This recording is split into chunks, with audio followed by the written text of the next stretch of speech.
Yeah. Thank you, Mr. and Mrs. Thompson, for attending this meeting. As you know, we're going to talk about Trevor's IEP. We're going to go over some of his goals, and we're going to go over um, some other things. Right now, before we actually begin, I need to go over some procedural safeguards known as parental rights. The reason I have to do these, and I understand that we've had several IEP meetings over Trevor. However, by law, according to the IDEA Act and state and federal law, I must go with you over these every time. Um, in this booklet that I've handed you is a further explanation. This is provided by the State Department, the Oklahoma State Department of Special Services, from their Civil Rights Department. It just goes into, explains deeper and in depth what I'm fixing to cover. One of your rights is the parent participation. You have the right, as Trevor's parents, to participate in any and all activities regarding your child.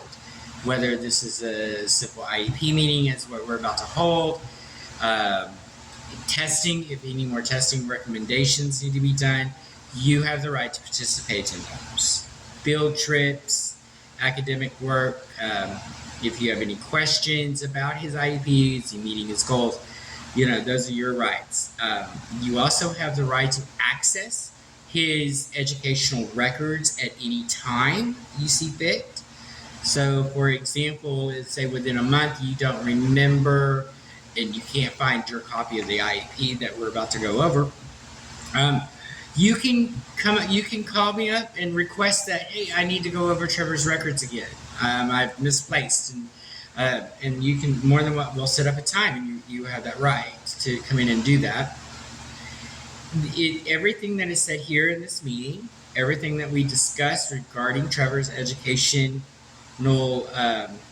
activities, his services, everything is kept confidential. Even to the fact when you have the right to review, as you have the right to review his records, you also have the right to review those in a safe and confidential location, whether it's in the privacy of your own home, in my classroom, in the principal's office, or wherever you feel safe and secure, and nobody can look over your shoulder unless you invite them. But you have that right of confidentiality. What is said in this room, what is discussed in your room, even amongst the team, does not leave this classroom. You also have the right of informed, or what's known as parental consent. That means in the event that, let's say, some additional testing is required, you have the right to be notified through a written notice, like you were for this meeting. You also have the right to say yes or no to this additional testing.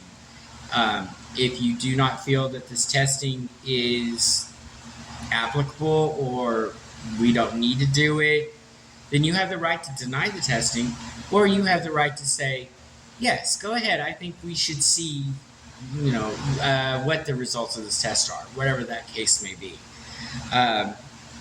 You also have the right to, as I stated, the written notice, which says basically it invite, for example, this IEP.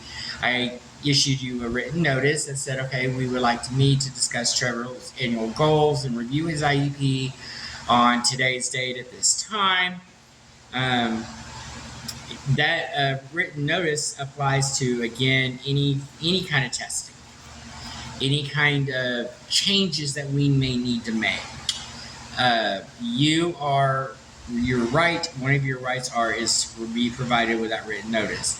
That also protects you from us just being able to go there and arbitrarily change something within his IEP without your knowledge. Okay, you have the right to be informed of that.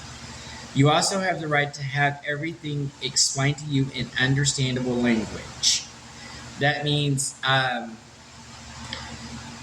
like, if you have questions about the test results and our testing psychologist is here, if they start giving you terms that you're not understanding, then you have the right to say, hey, excuse me, can you explain this to me a little bit better?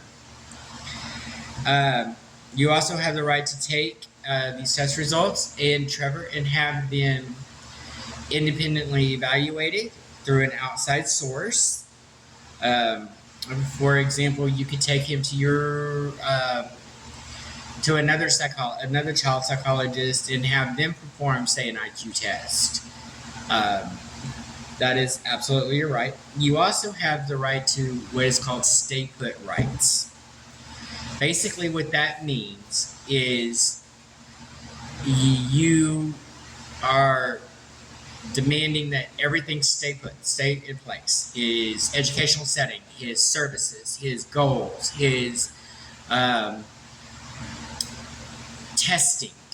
Okay, if you want nothing to change, that's part of that stay put right.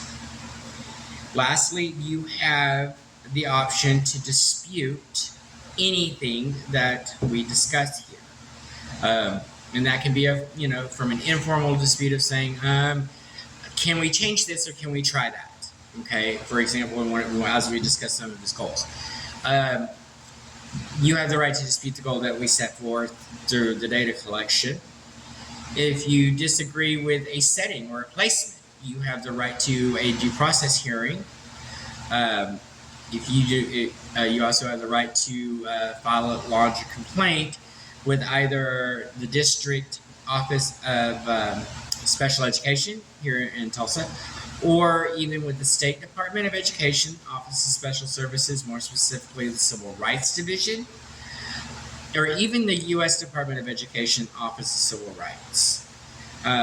These are just, while there are many safeguards in place as far as parental rights, these are just a few. Do you have any questions about what we went over? Okay, well, let's proceed to talk about Trevor's IEP and his goals. Again, thank you for attending.